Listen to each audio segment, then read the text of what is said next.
The Mississippi River was the great sinew of this continent, carrying grain and cotton, and people and rumor to the sea. It was not simply a river to be won, but a circulatory system that fed markets and armies. In 1863, the Union High Command wrote the name Vicksburg over its maps as if assigning a pressure point. If that city fell, the Confederacy would be cut in two, and its ability to feed and clothe its soldiers would be strangled. I approached Vicksburg after weeks in the swamps and prairies of Mississippi. The march had leached the color from men's cheeks and hardened their souls.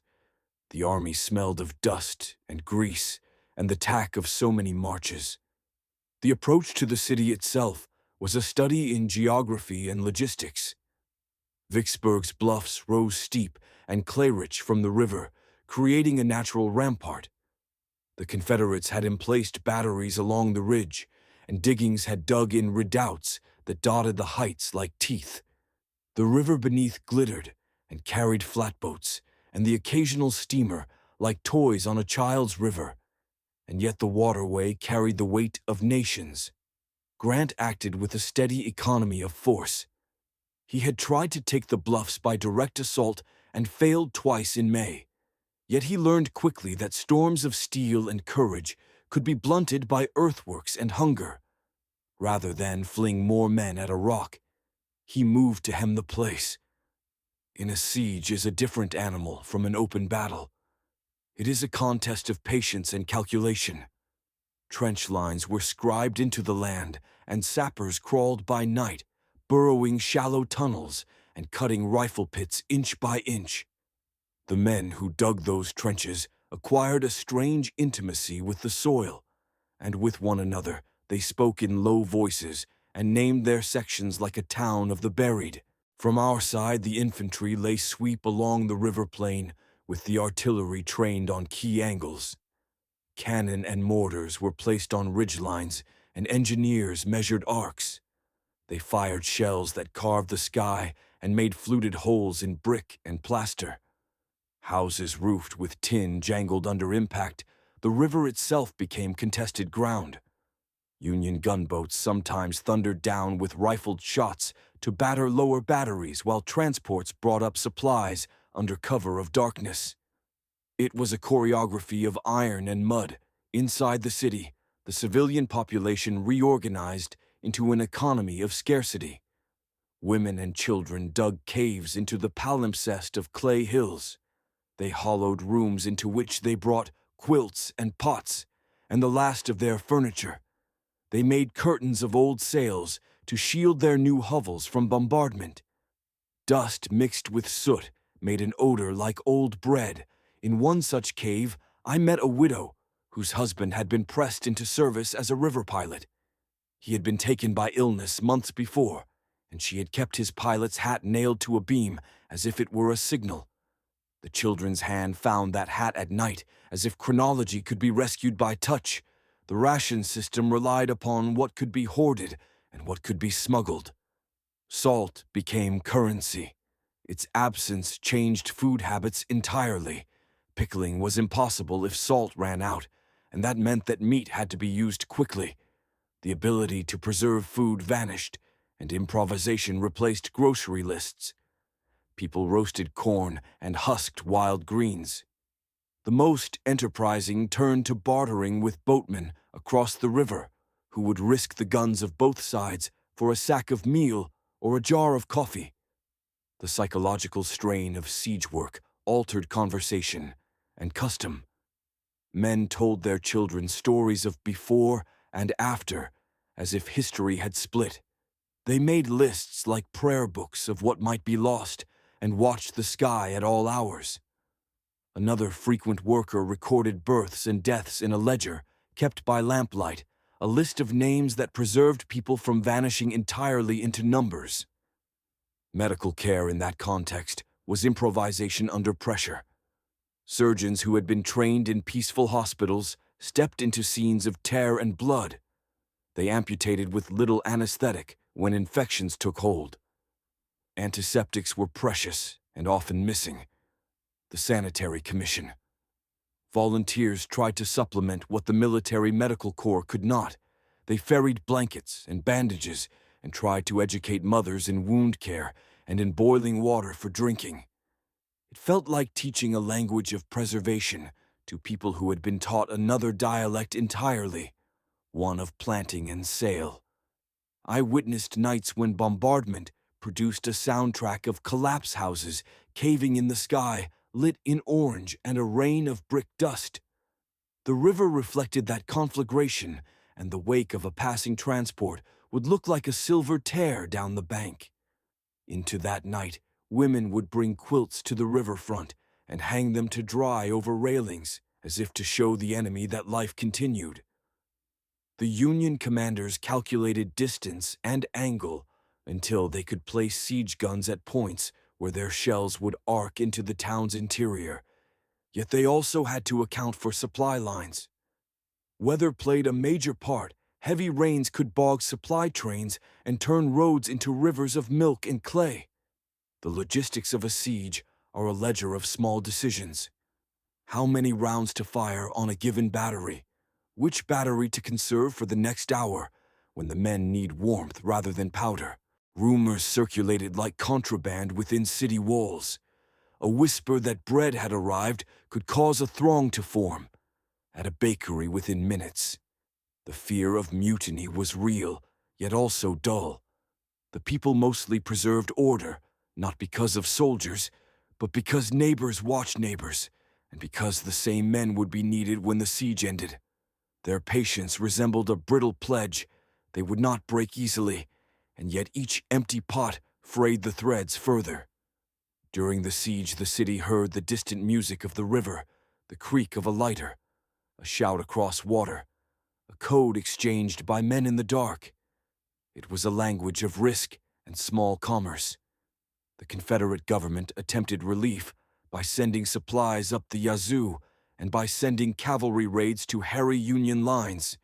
Yet the geography and Union pressure made these efforts insufficient and exposed those who risked them to capture.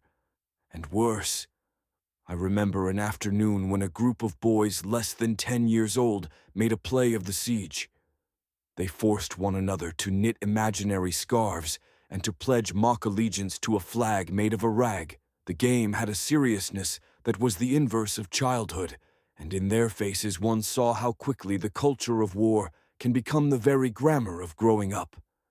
The pressmen who remained in the city printed broadsheets with appeals for charity and lists of missing men, their ink smeared from haste and lack of equipment. They recorded births and funerals with a hand that trembled from either cold or grief, and the lists read like funeral rolls. River pilots who had spent years on the Mississippi told stories of standing waves and of sandbars that could anchor a man's fate. They timed runs by moonlight and by tide and learned to read the color of fog like a map. When steamboat whistles tried to slip past Union pickets, captains timed their movements to tides and to the erratic habit of shore sentries. The risk was large. One misread tide, and a transport could founder, and names would vanish into the flow.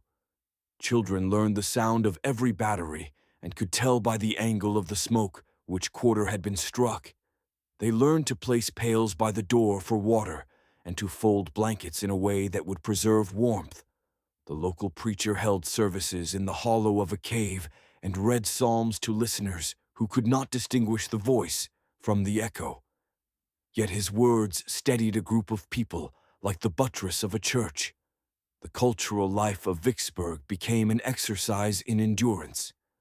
People organized small plays with scraps of cloth for costumes and read aloud from novels that had been smuggled in. They crooned songs in the evenings and played a small reed organ in a church that still had a roof.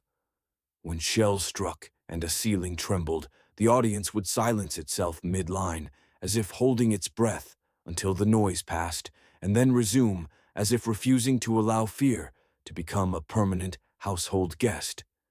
Letters from outside arrived like miracles, and often the news they carried mattered more than the parcel itself.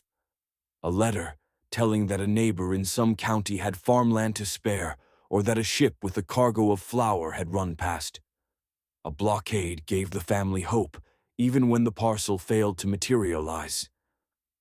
The postal service in wartime became a system of rumor and consolation, and those who handled mail were often the hidden stewards of community morale. At night, the sky along the bluffs made a map of active batteries and dead houses. A lantern could mean an officer taking stock, or a mother watching for a son who might come no more. The small kindnesses between strangers increased. Families gave neighbors the last of their sugar and took in children to lessen mouths at a single table. The result was a complex economy of favors that preserved some households at the expense of others. I walked among black workers who had labored on steamboats and now chose freedom by moving toward Union lines. Their manner was wary, and wary is a thin word for the memory of being hunted.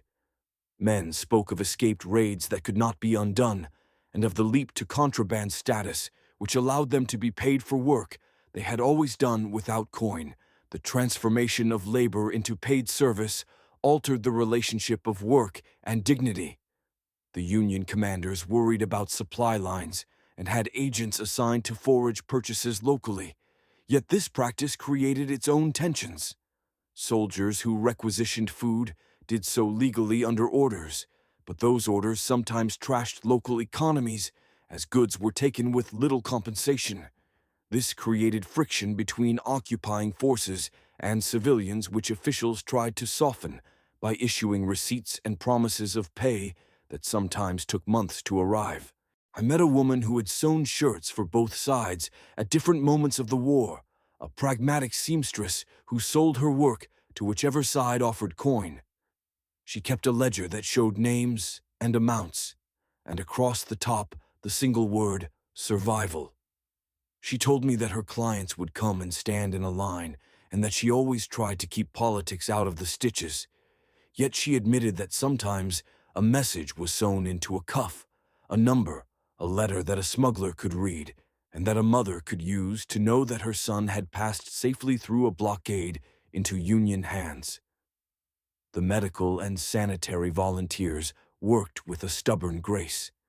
They taught mothers to boil water and to steam clean bandages. They federated collections of blankets and soap and tried to stem outbreaks with simple measures. Many of these women and men were volunteers from northern towns, their notebooks full of remedies and lists of the poor they had helped and the names of the children they had wrapped in blankets. The siege taught a geography of absence. The missing men, the empty houses, and the fields that had not been planted created a map of loss across the county. This map would guide later relief efforts and would haunt the memory of those who walked it for years. The surrender on the 4th of July would not repair all of it, but it did mark a turning point from which recovery became conceivable rather than impossible. After the surrender, I walked through the lines where Confederate soldiers stacked arms. Their faces were not triumphant, but hollowed by a hunger that no medal could heal. A young private from Alabama sat on a broken step and told me he had not eaten a proper meal in weeks. He held his canteen like a relic and turned it in his hands as though it might provide water by willing it so. He spoke little, and when he did, his voice was thin as paper. The civilians moved through ruined streets with a quiet that seemed to be made of memory. They inspected house frames as if checking the dates on a cemetery headstone. Women sorted through what remained of family linens and tried to find scraps to mend children's garments. There was a silence like the one after a funeral that lasts for weeks, when no one will sing, though the body no longer lies on the table. Economic consequences arrived immediately. The river reopened the flow of cotton to the Gulf, though the price had already been wounded by months of blockade and uncertainty. Planters found that bales of cotton could be moved north, no longer as a bargaining chip to a European court, but as commodity to be seized and taxed. The Confederacy, in effect, lost a market, and the flow of raw material to European textile mills slowed. The blockade, which critics had thought toothless, proved to have teeth when Vicksburg fell for the Union, could now control the entire Mississippi from the north to the Gulf, forcing a logistical reroute that cost the Confederacy both money and morale. I spoke with merchants who wrote ledgers in the dust. The cost of transporting grain and cattle rose while the return on cotton fell. The planters who had counted on high prices to sustain loyalty found themselves with warehouses full of unsellable goods. Their families often responded by moving inland toward Mississippi's interior or by attempting to subsist off the land, which had itself been strained by years of overcultivation and requisition. The pattern of civilian migration reshaped counties and towns, as some emptied and others became refugees for families fleeing both fire and poverty. Politically, the surrender had huge reverberations. Newspapers in the North crowed and advised policymakers that a new pole had shifted. The public in New York and Boston felt the war now had the shape of victory in a way it had not before bankruptcy lists in the South grew. The Confederate government in Richmond tried to shore up reserves, but found many tax coffers empty and the morale of their generals tested. The capture of Vicksburg underpinned Lincoln's administration with a breathing space that allowed for stronger prosecutions elsewhere and strengthened the case for pressing the war with vigor. The human cost remained. The graves multiplied in churchyards, and small hillsides became monuments to sudden loss. The United States Ambulance Corps tried to bury the dead properly and to note names in field ledgers, but many families were untraceable. Many small markers bore only initials and dates because the paperwork of a collapsed city was never complete. The care that remained for the living rested on the shoulders of women and on the fledgling sanitary and Christian commissions that scoured camps and towns to bring blankets, soap, and medicine. There was a moral lesson to be read from Vicksburg that many of us would chew over for years. After the surrender, diplomats who had eyed recognition for the Confederacy reconsidered the practicalities of supporting a nation whose waterways had been effectively lost to the Union. European warehouses could not easily receive cotton and deliver arms in the numbers needed, which tightened the noose further on the Southern political project. In the weeks that followed, I saw wild gestures of defiance, men attempting to salvage goods from warehouses at night, and women swapping sharp words in markets, but also quieter acts of kindness. A freedman who had worked on a riverboat now helped an elderly planter to find his way through the rubble and received from him a small tin cup. In return, these odd mutualities showed that the war's human geography would not simply yield to the map of flags and regiments. It would create new patterns of coexistence, born of necessity and exhaustion. As relief convoys arrived, the rhythm of commerce began the slow work of mending rails and replanting fields. Seed distributions and municipal committees set quotas. The Sanitary Commission and other societies helped coordinate aid and taught rudimentary sanitation to townspeople. The reconstruction of daily life took on a bureaucratic aspect.